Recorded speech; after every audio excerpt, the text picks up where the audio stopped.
저를 따라해 주시고 고맙습니다. 성경은 하늘이십니다. 그래서 성경을 가까이 하면 세상이 멀어지고 성경을 멀리하면 세상이 가까워집니다.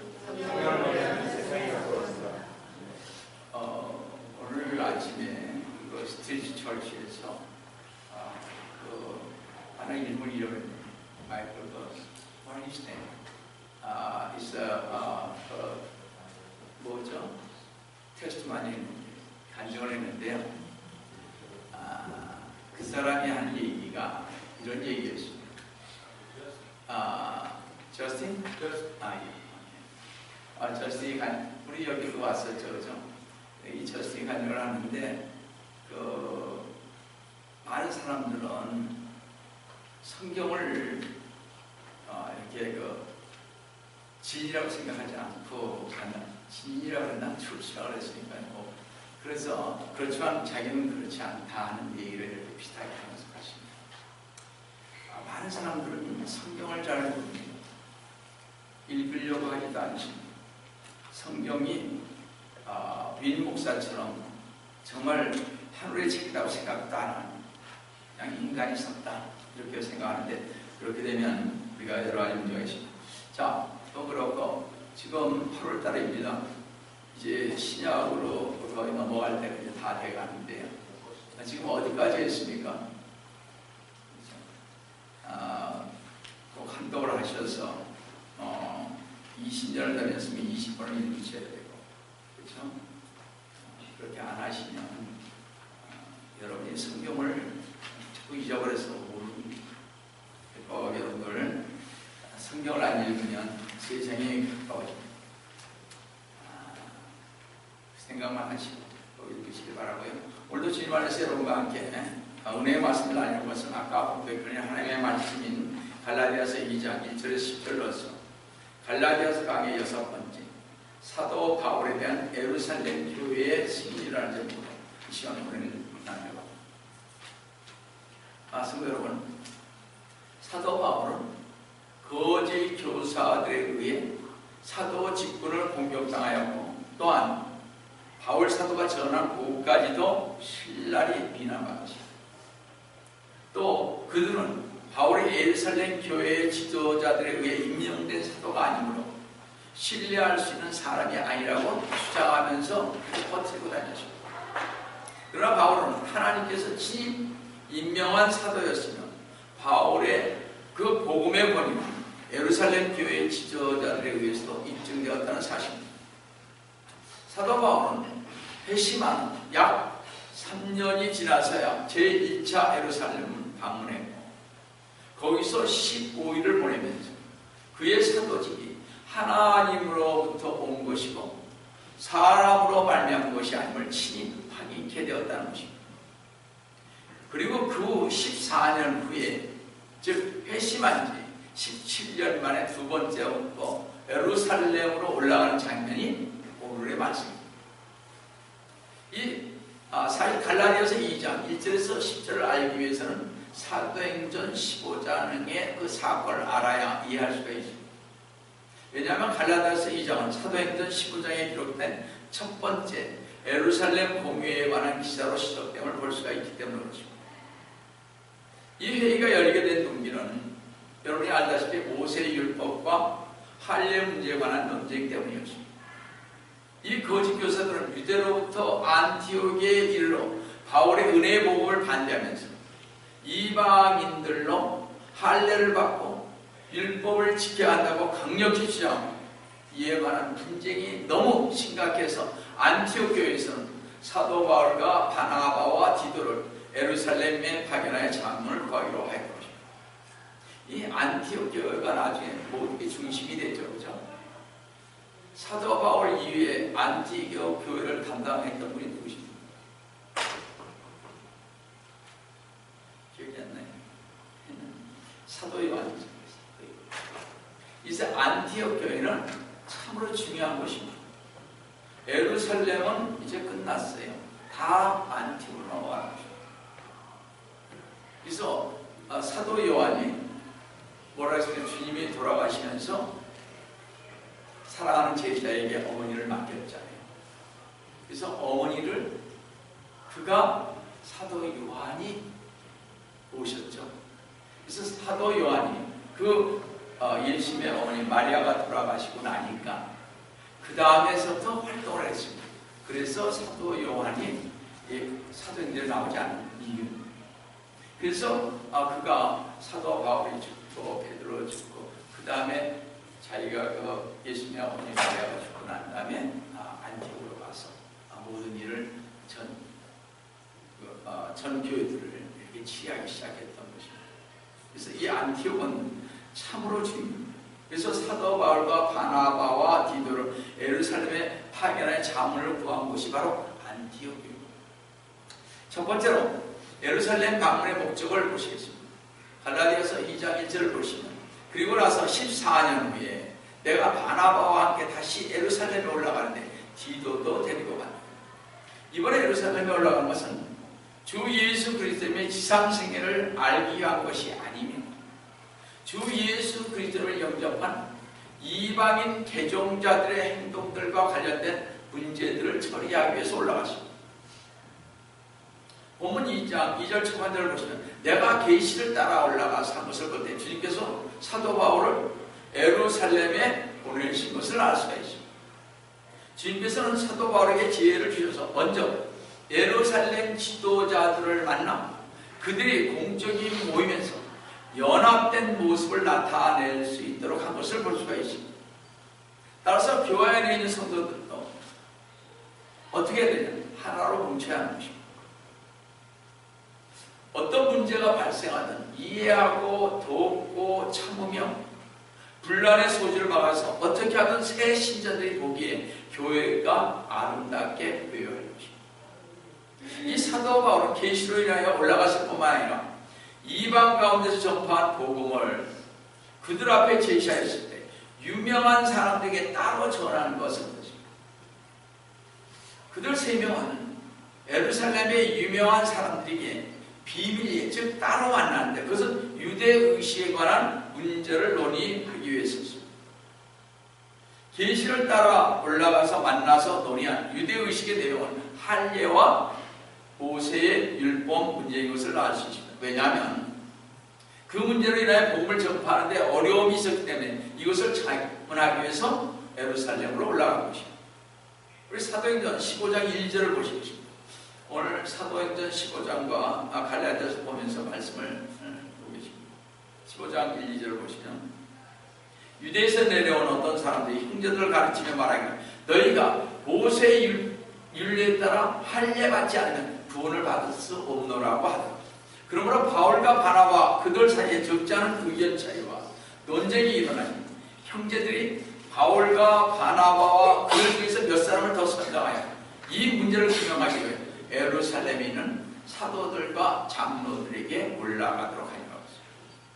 이 교집 교사들의 주장은 이방인도 유대인처럼 할례를 받아야 구원받는다고 주장합니다. 이와 반대로 믿음으로만 구원 얻을 수 있다는 것이 바울과 바나바의 주장이요 계시인 것입니다. 이 할례를 받는 것이 구원 조건이 된다면 주님은 십자가에 왜 돌아가셨겠습니까? 만약 할례를 구원 조건으로 구원받는 조건으로 제시한다면 주님의 십자가의 죽음은 아무 의미가 없어지는 것입니다. 이런 구원의 잘못된 가르침 때문에 예루살렘으로 갔고 거기서 교회 지도자들의 영접을 하고 하나님께서 자기들과 함께 계셔 행하신 모든 일을 설명했다고 사도행전 15장 4절에서 이렇게 말씀을 하고 있습니다. 예루살렘에 도착하여 교회와 사도들과 장로들의 영접을 받고 하나님께서 그들과 함께 행하신 모든 일을 설명하는 거예요. 그런데 사도행전 15장 5절을 보니까요. 그러나 바리새파에서 믿는 몇 사람이 일어나서 말하기를 그들에게 할례를 주는 것이 필요하니 모세의 율법을 지키도록 공부하라고 합니다. 이 같은 거짓 가르침은 바로 이 바리새파들을 배경으로 해서 일어난 것입니다. 그들도 믿는다고 말하는 소위 자칫 주님을 믿는다고 하는 사람들입니다. 우리 다 그렇잖아요.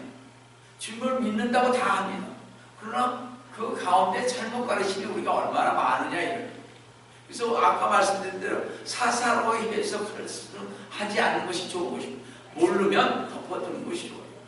목사인 저도 그렇지 않습니까? 괜히 그것을 왜 엄주한테 얘기할 수 있냐 이거. 그래서 참으로 중요한 것입니다. 자, 주님을 믿는다고 한 그들은 일어나서 구원의 조건으로서 모세의 율법을 지키고 할례 받는 것이 중요하다고 역설을 하기를 시작을 했습니다. 그래서 사도 바울은요, 그들을 시험하기 위해 누구를 데려갔습니까? 디도를 데리고 예루살렘으로 갔다 오십니다. 이것은 그 당시 예루살렘 교회 지도자들이 율법에 따라 디도에게 할례를 주어야 한다고 주장하는지 여부를 알아보기 위해서 것입니다. 왜냐하면 사도 바울 자신의 메시지를 무너뜨리기 위해 예루살렘 교회 지도자들을 만나러 갔던 거짓 교사들의 주장을 예루살렘 교회 지도자들인 사도들이 들었는지 안 들었는지를 알고 나서 또 거짓 교사들과 하여금 침묵하게 하기 위한 것입니다. 그러니까 쉽게 얘기해서 디도를 데려갔죠. 디도는 누굽니까? 유대인 아니에요. 그죠? 헬라인 유대인이라고. 그러니까 유대인이니까 할례를 받아야 한다고 주장할 수 있다 이러니 사도 바울이 지금 올라가서 사도들을 만나서 한 얘기가 바로 사도들도 그럼 그렇게 생각하나? 이 바리새인들의 주장을 들어서 이런 얘기를 하는 거죠. 그러니까 지금 사도 바울은 이걸 시험하는 거예요. 다시 말씀드려서 사도 바울은 말하기를 디도의 할례를 시금석으로 삼았다고 하면서 그 이유를 갈라디아에서 2장 3, 4절에서 이렇게 말했습니다. 그러나 나와 함께 있던 헬라인 디도까지도 억지로 할례를 받게 하지 아니하였으니 이는 거짓 형제들이 몰래 들어온 까닭이다. 그들은 우리가 그리스도 예수 안에서 가진 우리의 자유를 엿버리고 비밀리에 들어와 우리를 노예로 삼고자 합니다. 주님께서 바울의 마음을 움직여 예루살렘을 방문하게 하고 그는 이방인 개종자인 할례인 디도와 함께 올라갔던 것입니다. 사도 바울이 예루살렘의 유명한 세 사람 야고보, 베드로, 아까 개바라 그랬죠. 이 베드로, 요한을 비밀리에 만난 것은 유대인의 의식 문제를 논의하기 위함이었습니다. 만약 사도 바울이 전한 은혜의 복음과 상반되는 교리를 가르치는 유대주의자들로 인해 그의 사역이 무너진다면 그가 이때까지 주님으로부터 받은 복음이 헛되고 허무한 사역들이 되었을 것이고 이때까지 달려온 것이 헛된 것이 되었을 것입니다. 그래서 사도 바울 선수는 다 없어져야 하는 것입니다. 엄청난 절박가 여기에 직면하게 된 것입니다. 이 거짓 교사들은 교회 안에 가만히 들어와서 신자인 것처럼 행동하기 시작했고 우리가 주님 안에서 참된 자유를 만끽하고 있는 것을 그들은 엿보고 있었습니다. 율법과 예수 그리스도님 안에서 복음으로 우리가 얻은 자유가 무엇인지의 관계를 여러분 한번 잘 생각해 봐야 할 것입니다. 제가 한번 예를 들어보겠습니다. 주인과 하녀의 관계로 한번 풀어보겠습니다. 어떤 남자가요, 한 명의 하인을 고용했습니다. 그래서 그리고 그 하인에게 집안에서 지켜야 할 율법을 가르쳐 줬습니다. 첫째, 아침 6시에 일어난다. 둘째, 7시까지 아침 식사를 준비한다. 셋째, 9시부터 청소를 한다. 넷째, 점심은 12시까지 준비한다. 다섯째, 2시부터 빨래와 시장을 한다. 이렇게 몇 가지 규칙, 즉 우리가 말하는 율법을 만들어 놓은 주인은 이상의 율법을, 이 법을 내가 지금 지키라는 이 규칙을 지키지 않으면 집에서 나갈 것이라는 조건을 보셔서 그 하녀에게 주었습니다. 만약 여러분이나 제가 이렇게 규율에 의해 다스리는 주인 밑에서 종노릇 한다고 한번 가정하세요. 해보세요. 여러분 어떤 심정으로 종노릇 하겠습니까? 밤낮 어떤 생각이 떠오르겠습니까? 이거 시간대로 일을 하지 못하면 쫓겨나겠지. 언제 쫓겨날까?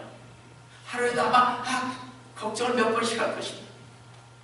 오늘 일찍 6시까지 일어나야지. 알람을 꼭 켜놓고 자야지. 조금만 늦게 일어나면 쫓겨날 텐데. 7시까지 어떻게 하든 식사 준비를 마쳐야지. 그때 만약 정의가 나가서 식사 준비를 못하면 쫓겨나겠지. 나 그럼 어떻게 하지? 이런 근심과 걱정. 정의가 나가면 안 되는데. 주님 오늘 그러면서 오늘 정의 안 나가게 해주세요 하면서 아마 쫓겨나는 게 되면 그 불안감을 감출 수가 없어질 것입니다.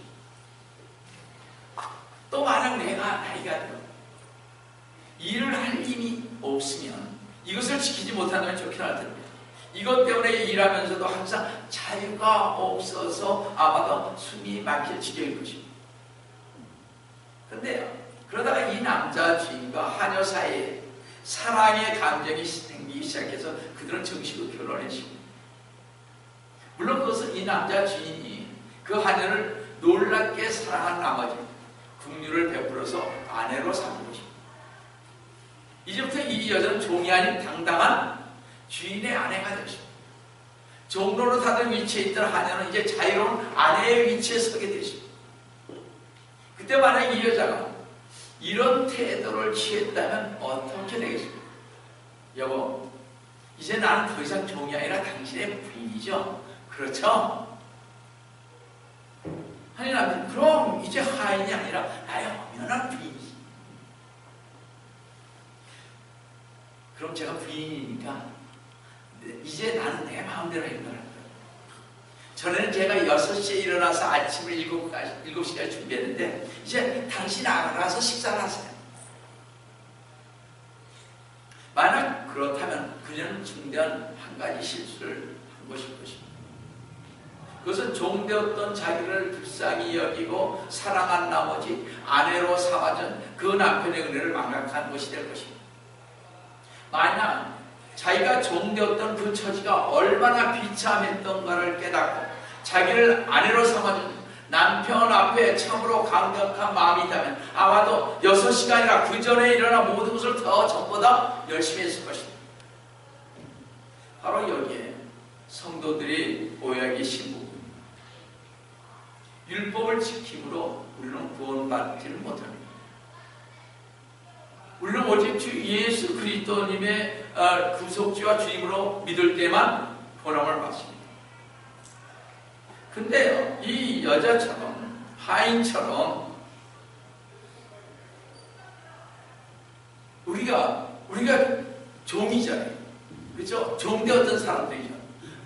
세상에 살던 마귀의 종되었던 그런 사람들인데 우리 주님께서 우리를 사랑하셔서 우리가 주 예수 그리스도만 믿으면 구원을 얻는다고. 그래서 우리가 주 예수 그리스도님을 믿음으로 하면 우리가 어떻게 됐습니까? 하나님의 자녀가 됐잖아요. 신분이 바뀌었잖아요. 근데 내가 그 신분이 바뀌었으면 더 열심히 해야 할 텐데, 이제는 내가 구원받았으니까 내 마음대로 하겠다. 이런 생각과 똑같은 거다 이런 거예요. 만약 우리가 은혜로 구원받았다고 해서 마음대로 살아도 좋은가 하면 그건 아닌 것입니다.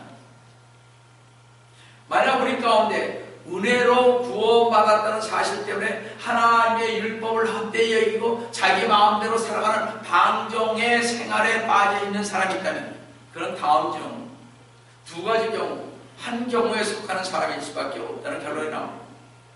그 사람은 하녀같이 근본적으로 하나님의 은혜를 깨닫지 못한, 즉 구원받지 못한 사람이거나 아니면 구원받았다 할지라도 단단히 병들어 있는 사람일 것입니다. 성도 여러분, 우리는 알아야 합니다. 진정한 은혜라는 것은 율법을 폐기하는 것이 아니라 오히려 더 적극적으로 완성하는 것이라는 사실입니다. 여러분들 잘 생각해 보세요. 주님이 이제 언제 알 수 있습니까? 우리가 죽으면 알 수 있죠. 죽으면 언제 알 수 있습니까? 우리 죽으면 천국 가 있는지 아닌지 알 수 있습니다. 지옥 가 있는지. 지금은 잘 몰라요. 그래서 양심이 있으면 알 수 있죠, 어느 정도. 이렇게 막 우리 생활하지 않잖아요. 그렇지 않습니까? 늘 말씀드립니다만 죽어보면 압니다. 아주 간단해.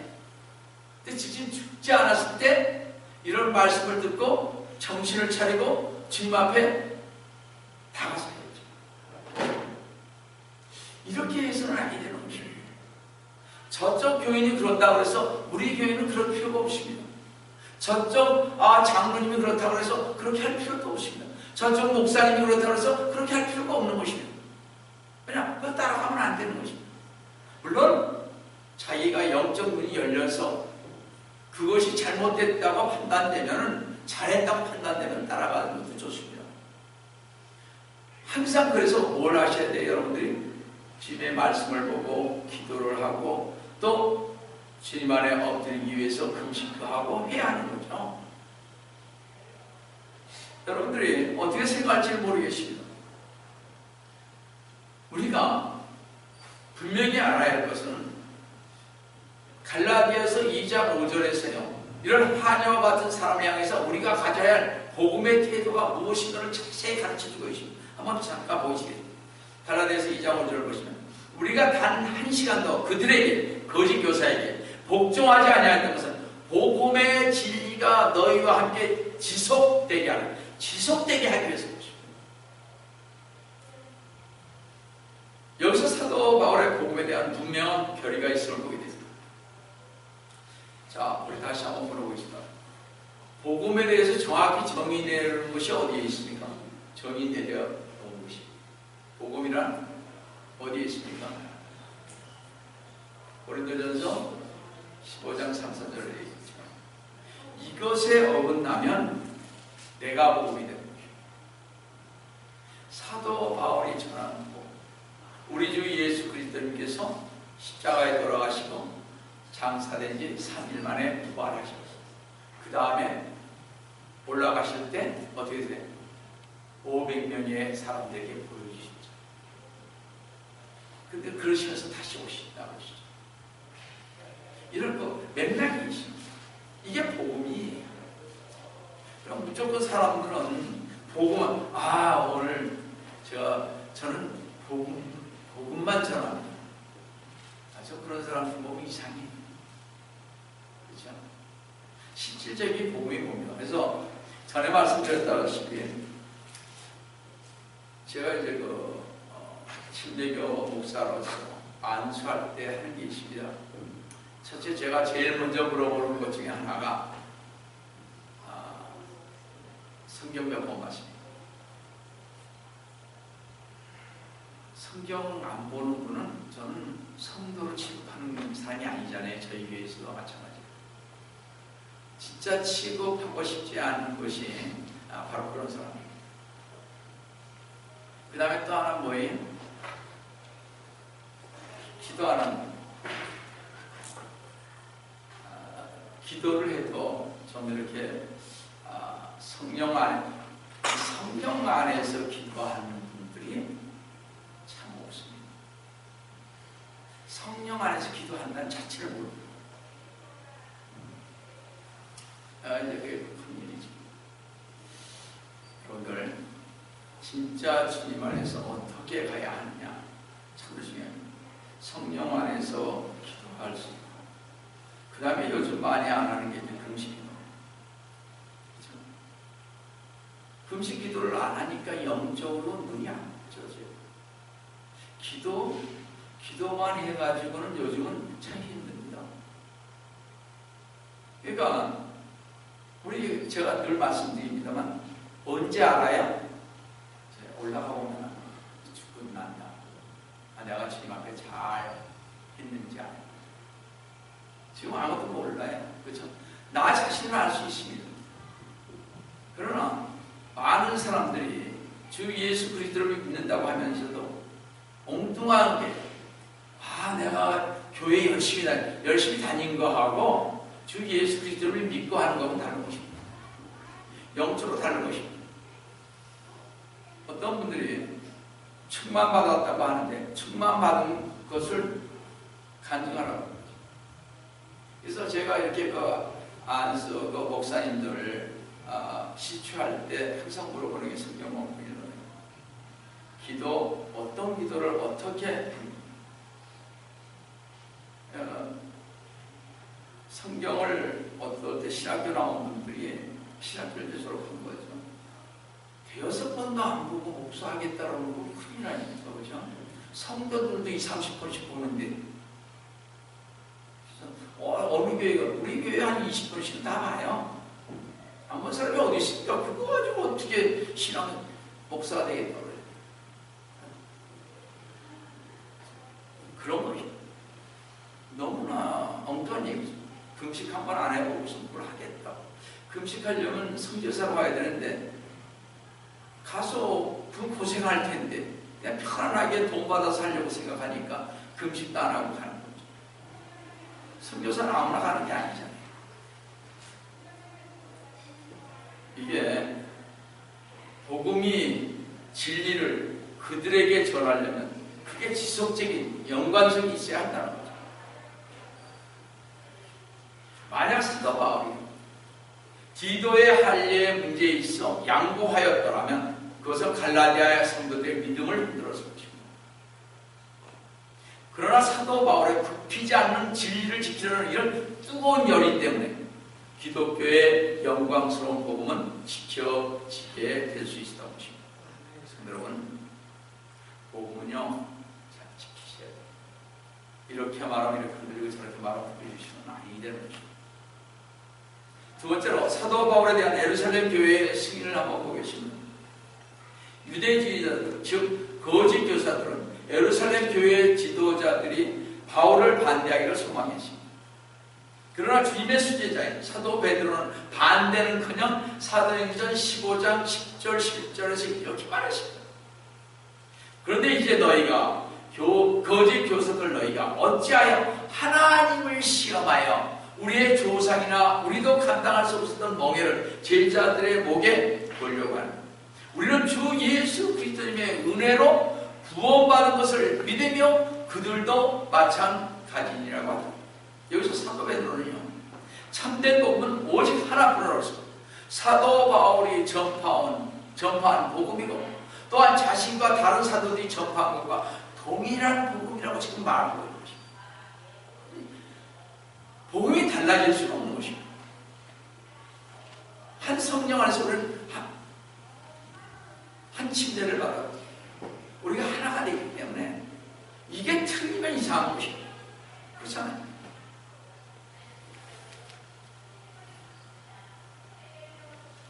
우리가 여기서 볼 때 알 수 있는 것은 진리는 하나, 오직 주 예수 그리스도입니다. 또 예루살렘 교회의 가장 강력한 지도자이며 주님의 형제인 야고보는 바나바와 바울의 간직이 끝나자 더 이상 토론이 계속될 필요가 없다는 뜻으로 사도행전 15장 14절과 19절 20절에서 이렇게 말하고 있습니다. 하나님께서 그의 이름을 위하여 이방인들 가운데서 한 백성을 취하려고 처음에 어떻게 그들을 찾으셨는가를 시몬이 설명하였으니 사도행전 10장에서 시몬 베드로가 어디로 갔습니까? 이방인 고넬료의 가정을 어떻게 구했는지를 사도행전 10장에서 쭉 얘기를 하고 있습니다.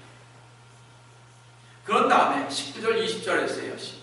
그러므로 내 판단은 야고보인 내 판단은 이방인들 가운데서 하나님께로 돌아온 사람들을 우리가 괴롭히지 말고 다만 그들에게 불을 보내 우상으로 더럽혀진 것과 음행과 목매어 죽인 것과 피를 상가게 하자는 것입니다. 이렇게 예루살렘 교회의 지도자들인 야고보와 게바 즉 베드로죠. 요한과 바울 그리고 바나바는 서로 의견의 일치를 보았던 것입니다. 그들은 그 복음을 서로에게 받았던 것이 아니라 직접 주님에게 받았기 때문에 일치할 수가 있었습니다. 이렇게 하여 교회가 든든하게 세웠다. 그래서 그들은 주 예수 그리스도를 중심으로 해서 서로 손을 잡고 형제의 관계로서 복음 사역에 참여했습니다. 주님의 교회 확장을 위한 협력을 다짐하게 되었고 바울과 바나바는 이방인에게 베드로, 야고보, 요한은 할례자를 위한 유대를 위해 사역하기로 했던 것입니다. 이 갈라디아서 2장 7, 8절을 보시면요 오히려 그들은 베드로가 할례자들에게 복음을 전함을 맡은 것 같이 내가 무할례자들에게 복음 전함을 맡은 것을 알았을 때 베드로에게 효과적으로 역사하셔서 할례자들의 사도 직분을 주신 그분께서 나에게도 강력하게 역사하셔서 이방인을 위한 직분을 주셨느니라 하십니다. 예루살렘 교회 지도자들은 바울에게 더 이상 알려줄 말이 없었습니다.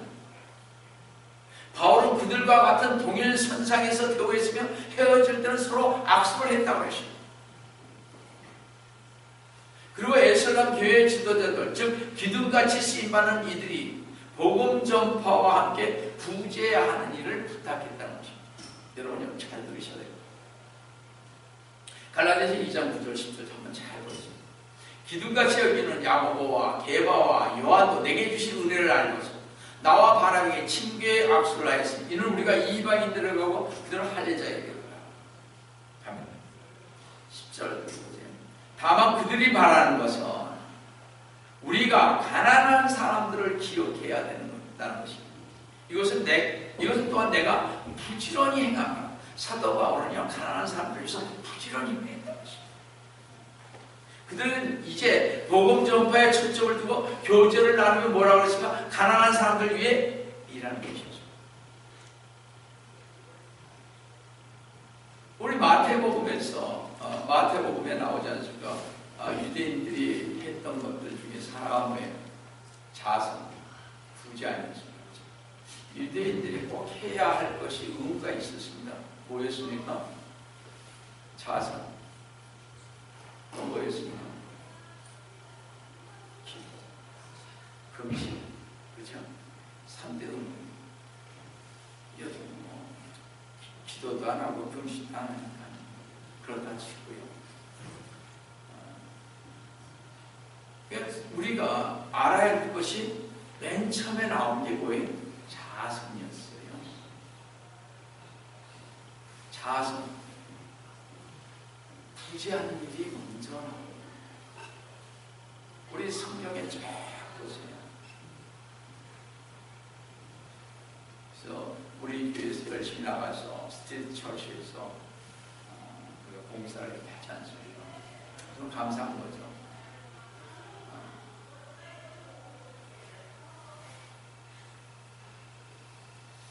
성도의 교제는 이제 단순히 먹고 마시는 것이 아니라 그 사랑의 교제를 통해서 얻어질 힘과 용기와 기쁨을 가지고 섬겨하는 것입니다. 따라서 우리의 교제는 이제 복음 전파라는 교제가 되어야 하는 것입니다. 우리가 가정교회에서 없앤 게 그거 아니겠습니까? 맨날 나중에 가서 만나서 음식 다 먹고 나서 다 끝나고 나면 교제 오랫동안 하지 말고 빨리 집으로 가라는 거죠. 교제하다 보면 뭐가 없습니까? 세상적인 얘기가 많아지죠.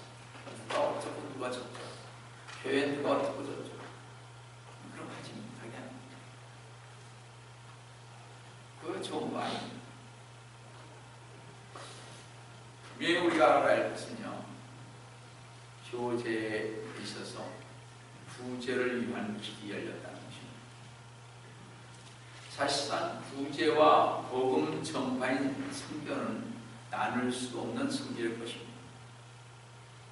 구제는 우리 성도들이 이 세상을 향한 구체적인 사랑의 행동이고 적극적인 표현입니다. 내 거 아끼면 줄 수 없어요. 그렇지 않습니까? 구제할 때 복음 전파의 그 전대길이 열립니다. 우리는 그 열려진 길을 통해서 주 예수 그리스도님의 그 영광스러운 복음을 증거해야 할 것입니다. 우리가 바보라서 거린한테 가는 거 아니죠. 새벽에 잠도 못 자고 가는 거 아니죠. 길거리에서 여러분 추워서 덜덜 떨고서 아무것도 없는 사람들을 보세요. 저희는 잘 입고 잘 삽니다. 너무나 잘 살아요. 불쌍할 정도로 그런 사람이 많습니다. 낙심하고 포기해서 그냥 술 먹고 마약, 주사 놓고 그게 이지예요. 포기했으니까 이지. 그 중에 우리가 한 사람이라도 구원시키려고 복음을 전하는 거 아니지. 왜 거기 가서 설교를 하고 그들이 왜 간절해? 오늘 마이크를 듣고 거기 가서 설교를 해주고 우리가 해야 할 것이 있는 거죠. 성도 여러분, 우리가 왜 교회에 모여서 하나님께 경배하며 놀라운 성도의 교제를 갖습니다. 그것은 바로 복음 전파와 구제를 위한 것입니다. 따라서 우리는 하나님의 말씀을 전파하고 주 예수 그리스도의 복음을 위해서, 구제를 위해서, 또 말씀을 공부하고 기도하며 교제하기 위해서 모인다는 사실을 명심하시면서 주님 오실 때까지 정말 신실한 종으로서 모이기에 힘쓰고 복음을 전파하고 선교와 구제에 힘쓰는 우리 성도 여러분 되시기를 속히 오래라 하시고 주 예수 그리스도의 이름으로 축원드립니다. 사랑하는 하나님 아버지 감사합니다. 지금 저희들이 교회에 모여서 경배하고 정말 우리 성도들과 같이 교제하는 것은 주님 복음을 전파하고 구제를 하기 위한 것이라고 하십니다. 선교를 위한 것이라고 하십니다. 지금 저희들 무엇이 우선적으로 해야 되는지 이 복음을 증거해서 그들을 주님의 품안으로 인도하는 것이 저희들의 목표요. 또 그 가난한 자들을 위해서 주님 구제를 하는 것이 저희들의 일이라는 것을 다시 한번 이 초대교회를 통하여서 저희들 눈을 떠서 볼 수 있도록 도와주심을 감사드립니다. 주님, 저희들 꼭 함께해 주셔서 주님의 은혜 가운데 갈 수 있도록 늘 도와주시기를 원합니다. 주님 오시는 그날까지 주님께 모든 영광을 돌리며 살아갈 수 있는 저희가 될 수 있도록 주님 승천해 주시기를 원합니다. 이 모든 말씀 주의 이름으로 받들어 간절히 기도드립니다.